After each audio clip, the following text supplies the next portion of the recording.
Bonjour et bienvenue au deuxième cours de l'AutoCAD. Cette session de formation est présentée par Engineering Software Learning. Merci d'abonner à notre chaîne. Dans ce cours, nous allons voir les options et les réglages à faire avant de commencer notre premier dessin sur l'AutoCAD. Donc, lorsqu'on ouvre l'AutoCAD la première fois, on voit ça. Donc, ici, on a l'onglet du B contient trois choses, ou bien trois colonnes. On a mise en route ici. Ici, on a document récent, notification et connexion dans le troisième colonne. Donc, on revient sur mise en route. Donc, sur mise en route, on a commencé un dessin. Donc, lorsque je clique ici, donc, je devais commencer un dessin. Donc, automatiquement, donc, une autre onglet sera ouvrir. Donc, ici, on a dessin 1. Donc, voilà, et on a zone graphique de dessin. Et aussi, on a d'autres les outils ici. Le ruban s'affiche et qui contient les onglets et qui contient aussi les groupes de fonctions. Donc, je reviens au début. Donc, ici, on peut commencer notre dessin à partir d'ici. Cliquez ici ou bien cliquez sur le gabarit ici. Donc, le gabarit. Et lorsque je clique sur le gabarit, je trouve ça. Ça, ce sont des templates donc qui contiennent les normes et les normes des dessins bien sûr. Et donc ici, ça dépend à chaque norme, on a qui contient les normes qui dépendent de chaque pays. Donc on a GIPS pour japonais, DIN pour Dutch, ISO international, ainsi pour les Américains, etc. Donc et ici, je peux créer un jeu de feuilles. Ici, on va voir ce que ça veut dire un jeu de feuilles après. Donc ici, on a ouvrir des fichiers donc qui sont déjà enregistrés sur notre PC ou bien dans le cloud. Ici, ouvrir un jeu de feuilles. On va voir ça plus tard. Donc il y a deux types. Donc soit un dessin, soit ouvrir un jeu de feuilles. Donc de façon plus simple, donc un jeu de feuilles contient plusieurs dessins. Donc obtenir plus de gabarits en ligne. Donc ici, si je clique ça, je obtiens d'autres gabarits qui se trouvent en ligne. Et consulter des exemples de dessin. Donc, si je clique ici, normalement, AutoCAD va ouvrir une autre page sur votre navigateur web et bien sûr qui contient des exemples de dessin. Donc ici on a documents récents, donc les documents qui sont récemment utilisés. Donc on a dessin 1, donc j'ai fait un dessin 2 plutôt, et les trois premiers sont donnés par défaut par l'AutoCAD. Donc ici on a une notification, donc ici on a des messages de notification pour les mises à jour et la connexion pour se connecter à la communauté Autodesk A360. Donc évidemment on doit avant créer un compte sur cette communauté A360 et envoyer vos commentaires ici. Donc bien sûr, sur l'AutoCAD, il y a plusieurs choses de faire plusieurs méthodes de faire la même chose. Donc, il y a en redondance. On peut remarquer ça lorsqu'on commençait à familiariser avec l'AutoCAD. Donc, on peut commencer quand même notre dessin à travers commencer un dessin ou bien tout simplement cliquer sur plus, nouveau dessin. Automatiquement, on va trouver la même chose. De la même façon, je peux cliquer ici, donc sur la barre de menu d'accès rapide ici. Donc, si je clique ici, donc accéder à la même chose. Donc, c'est template de gabarit ou bien gabarit de dessin. Je clique, je souhaite faire ArcAD ISO de façon par défaut et ouvrir. Et après, je trouve la même chose. Donc, de la même façon, je peux aller sur A ou bien navigateur de menu A. Ici, on a A comme un grand symbole qui indique l'AutoCAD et M qui indique l'AutoCAD Mechanical. Ici, j'ai l'AutoCAD Mechanical et comme j'ai déjà expliqué auparavant, donc dans le cours 1, donc il y a une différence. Donc l'AutoCAD Mechanical il contient une librairie ou bien une bibliothèque des choses qu'on trouve dans l'ingénierie mécanique. Donc ici, on peut de la même façon cliquer sur un plan ou bien un jeu de feuilles. Donc nouveau, blanc, un plan, c'est-à-dire un dessin. Je trouve la même chose. Je clique ou bien et je dois choisir un gabarit ou bien un template et après ouvrir. Après ça, je peux et après ça, je trouve notre page de dessin objet, ou bien la zone de l'espace objet. Donc, dans l'onglet du but, ou bien dans l'onglet dans la navigation du menu, j'ai nouveau un plan, ou bien créer un jeu de feuilles. Et c'est ouvrir un plan, un dessin d'après le cloud, jeu de feuilles, un fichier DGN et des fichiers d'exemple. Et c'est j'ai enregistré, bien sûr. D'abord, je dois faire enregistrer sous, donc enregistrer, et après enregistrer sous, donc un plan, un dessin dans le cloud, etc. D'autres formats, etc. Importer, exporter, publier, et transmettre, ou bien vers l'email, archiver, etc. Imprimer ou bien tracer, donc c'est la même chose. Donc puisqu'on a des papiers A0, A1, A2, etc. Donc on l'imprime sur des machines du type traceur. Donc ici donc c'est la même chose. Donc on a tracé, déféré, etc. Donc on va revenir à ça donc dans les prochaines vidéos pour expliquer de façon lorsqu'on a déjà un peu de bagage sur l'AutoCAD. Donc ici une chose qui est intéressante, c'est utilitaire de dessin, donc aller vers l'unité donc directement, et lorsqu'on clique donc une fenêtre de l'unité de dessin s'affiche. Il y a ici le longueur, il y a l'angle, donc on a longueur et l'angle, et on a le type de l'unité, donc soit décimale, architecture, fractionnelle, ingénierie scientifique. Elle dépend de domaine d'ingénierie. Donc voilà, et lorsque décimale on a ça, on a une façon 1, 2, etc. Et ici on a précision, donc 1,2, 1 décimal, etc. Ici on a précision, c'est-à-dire les chiffres après virgule. De même, je peux changer vers l'architecture et je vois que la précision ça change. Donc on a ce type de en architecture, on utilise ça, donc ce type de paramétrage ou bien des distances. Donc dans le rubrique de langue, de angle plutôt, donc j'ai degrés décimaux, ici on a degrés, minutes et secondes, grades, radians, etc. et l'unité géodésique. La plupart du temps on travaille avec degrés décimaux, et ici on a précision.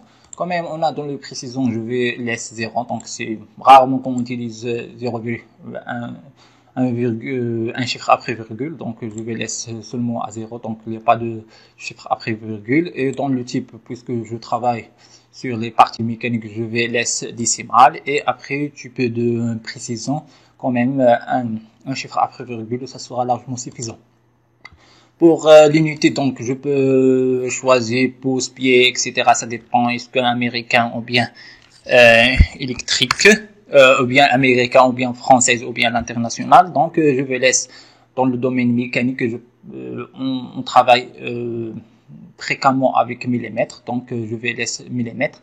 Éclairage international ou bien américain, donc on va laisser l'international. Après on a les directions. Les directions, ils dépendent de... Ici, au niveau mécanique, ça signifie rien pour lorsqu'on fait des pièces sur les mécaniques, mais l'AutoCAD, soit l'AutoCAD standard, soit l'AutoCAD mécanique, électrique, etc., on peut l'utiliser pour faire des maps, pour faire des génies civils, etc. Et donc, dans ce cas, l'angle de base sera utile de orienter vers l'est, nord, etc. Donc, on laisse quand même à l'est par défaut, et OK. Après, on revient à navigateur de menu A. Et après, on allait vers l'option. Dans l'option, normalement, on a plusieurs fenêtres. Donc, on a plusieurs onglets ici. Donc, les fichiers, on a le chemin de l'emplacement des fichiers. Donc, on laisse par défaut. Donc, on va voir directement affichage. Et donc, sur l'affichage, on a pas mal de trucs à expliquer ici. Donc, on a la rubrique 1, c'est la rubrique de la fenêtre. La rubrique 2, c'est la rubrique de la présentation ici. Donc, la rubrique de la fenêtre, c'est la rubrique de l'objet. Donc, c'est ici. Donc, je reviens, je vais faire. On a ici, c'est l'objet, et ici, c'est la présentation. Donc voilà, donc après option et affichage, donc ici ce sont des éléments que je dois régler sur la partie objet. Donc ici foncé ou bien clair, voilà, donc ce sont le schéma de couleur, il n'y a pas d'autres couleurs ici, donc il n'y a pas d'autres choses, donc juste foncé et clair, et bien foncé et clair c'est juste le ruban, voilà. Donc foncé c'est déjà foncé par défaut, et je clique sur clair, je choisis clair, et après je clique appliquer, et je remarque que la partie de ruban devient claire pour distinguer. Bon.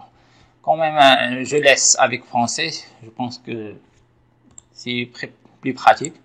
Donc ok, je laisse comme ça foncé, et donc afficher la barre des défilements. Bon, voilà, les barres de défilement sont affichées ici, donc dans la partie ici et la partie en bas.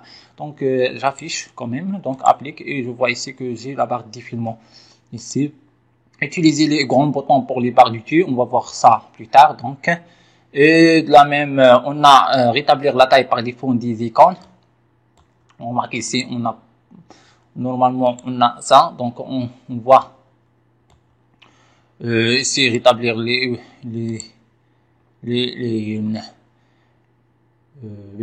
la taille, donc la taille normalement, donc lorsqu'on décoche ça, la taille ça change. Donc les choses ici, donc on a des choses qui sont intéressantes, ce sont là, donc afficher les infubules. Donc c'est quoi l'infubule? Donc tout simplement je vais faire OK pour montrer l'infubule. Donc voilà, lorsque je clique sur un outil, donc plusieurs outils, donc je fais une ligne par exemple, je déplace juste le curseur vers la ligne, et donc je vois ça, je vois un message qui s'affiche la première, et donc voilà, c'est l'infubule, et après voilà, ici c'est l'infubule, et après et on a l'infubule étendue. Donc l'infubule il contient normalement le nom de l'outil et une description générale de l'outil.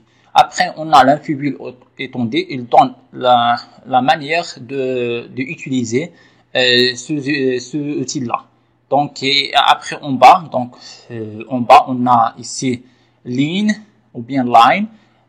Ici indique le raccourci clavier, c'est-à-dire si je tape ici line, donc voilà, je trouve la même chose ici, donc line. Normalement, je dois faire line ici, ok, ou bien juste line. Normalement, ici, non, c'est juste line.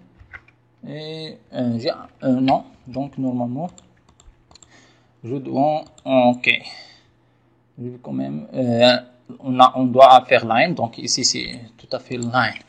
Et je pense que les choses, ça dépend. Le problème, c'est que tout simplement, line, c'est dans la notation américaine, ici, puisque je utilise le français, donc je pense que la notation change. Voilà. Donc ici, la ligne, il donne la ligne. Voilà. Donc ici, malgré qu'il affiche line, donc on doit quand même afficher la ligne. Donc dans la notation, ou bien c'est vous installez l'AutoCAD avec langue anglais, donc il sera line, et lorsque vous utilisez avec français ou bien d'autres langues, donc les raccourcis clavier changent. Donc voilà. Après ça, donc voilà, donc je reviens vers l'option. Ici on a voilà, on a affiché les infubules, donc voilà, affiché l'infubule, et on a le nombre de secondes avant l'affichage, c'est 1 seconde. Et après on a affiché l'infubule étendue, on a un durée de 2 secondes. Voilà, je peux remarquer ça. Donc on a, lorsque je déplace le curseur ici, on attend 1 seconde, et voilà, on a l'infubule, et après 2 secondes, on a l'infubule étendue. On peut obtenir l'aide maintenant si je clique sur F1 ici en bas. Donc je clique sur F1 dans le clavier et j'obtiens l'aide. Normalement, on doit avoir, si on a utilisé avec soit accès avec l'internet, soit utilisé lors de la ligne online, ou bien ici on peut utiliser online, et on doit avoir une documentation. Donc quand même, donc on peut utiliser avec online, donc pas de problème. Donc on revient sur l'option donc option, on a ici afficher les infubules de ces vols. On peut laisser cocher ici ou bien activer et afficher les onglets de fichiers. Les onglets de fichiers, on va remarquer, ce sont là, ce sont ici, donc afficher les onglets, appliquer et voilà. On a, voilà. Donc voilà, on remarque ça très bien. Ok, on applique. Ici, on a des éléments de présentation. On va laisser après, lorsqu'on revient sur la mise en page, on va expliquer ça en détail. Et bien sûr, on va revenir à ça en détail. Donc, c'est juste les choses minimales pour commencer notre dessin efficacement, pour voir les différentes choses basiques. Donc, ici, on a résolution de l'affichage. Bien sûr, lorsqu'on a des choses petites, donc on doit, les choses deviennent un peu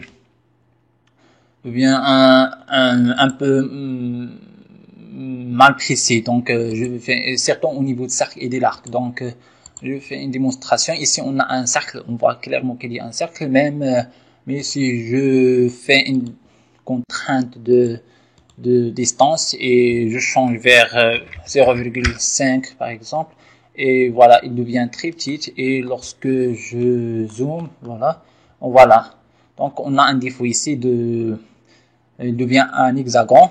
Donc c'est juste un problème. C'est effectivement c'est un cercle, mais c'est juste un problème de l'affichage de la résolution. Donc j'arrive vers résolution. On a lissage de l'arc et de cercle pour devient smooth, pour devient lisse. On augmente la résolution, on augmente vers 10 000, oui, et on obtient le cercle.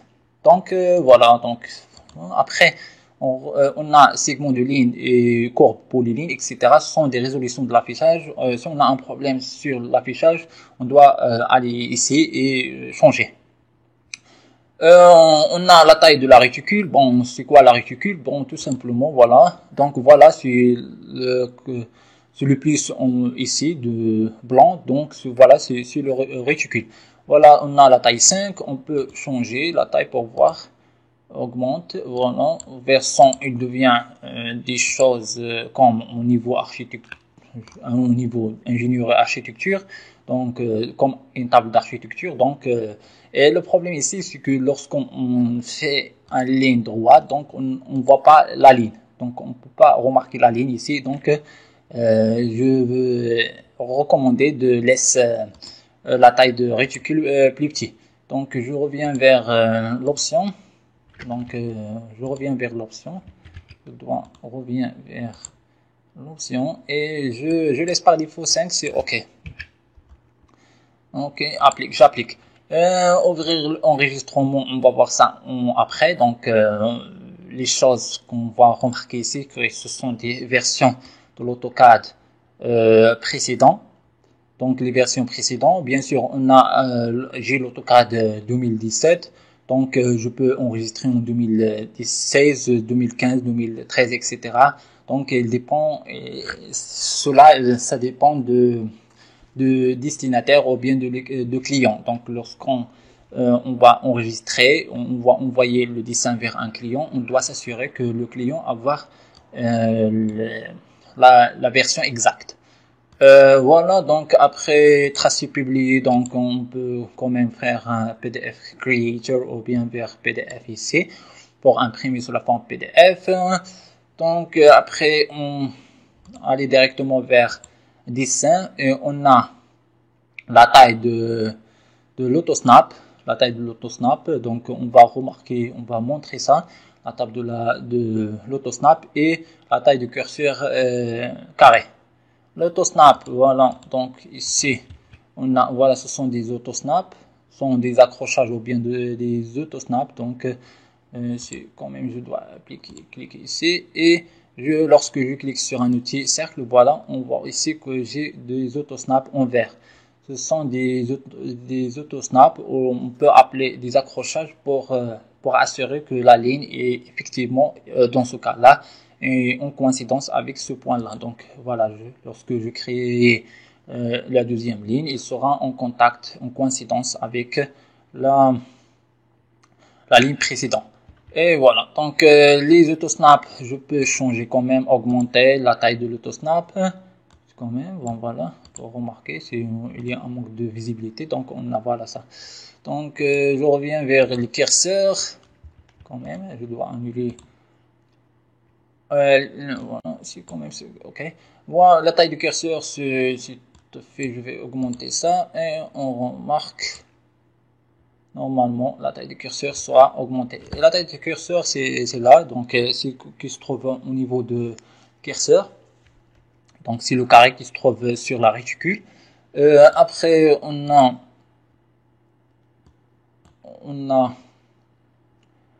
juste la modélisation 3D, on va voir après. Voilà, donc je pense. Voilà, c'est la taille de la poignée, donc c'est intéressant.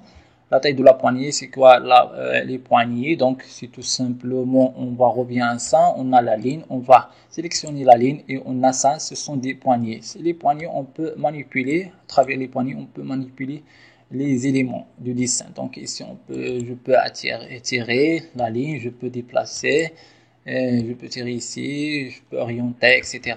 Donc, ce sont la fonctionnalité des poignées. Profil, bon, sélection, on a profil, sélection, ce sont au niveau de poignet, et ici on a les normes, etc.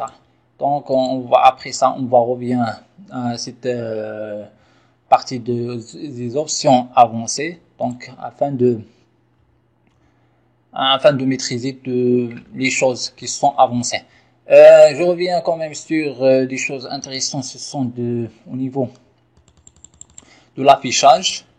Juste pour montrer ici au niveau de couleur. Au niveau de couleur, on a le couleur d'espace objet de T, c'est l'espace ici. Et ici, on a les couleurs. Donc, je vais faire une démonstration. On a arrière-plan uniforme, c'est là, c'est arrière-plan. Et je peux changer le couleur vers le vert. Et on remarque ça qu'elle devient comme ça. Elle devient vert. Donc, je laisse quand même noir. Il y a un schéma de couleur par défaut. On a plusieurs types de défauts, sont séquencés par défaut au niveau de noir. Quand même, je laisse noir. Noir, pas de problème, donc noir. Et après couleur, on a réticule. Voilà, c'est la réticule. Donc, c'est blanc, on peut voir magenta. On remarque ici qu'il devient magenta. Donc, ici, on va laisser noir quand même. La grille, les grandes lignes, c'est intéressant. Les grandes lignes de la grille. Donc, lorsqu'on a la grille, on a deux types. On a les grandes lignes de la grille et on a les petites lignes de la grille. Voilà, on va remarquer ça lorsque je fais OK et lorsque j'affiche la grille. Ici, on a la grille, voilà, donc c'est déjà affiché. Et on a les grandes lignes, ce sont en bleu ciel, je pense.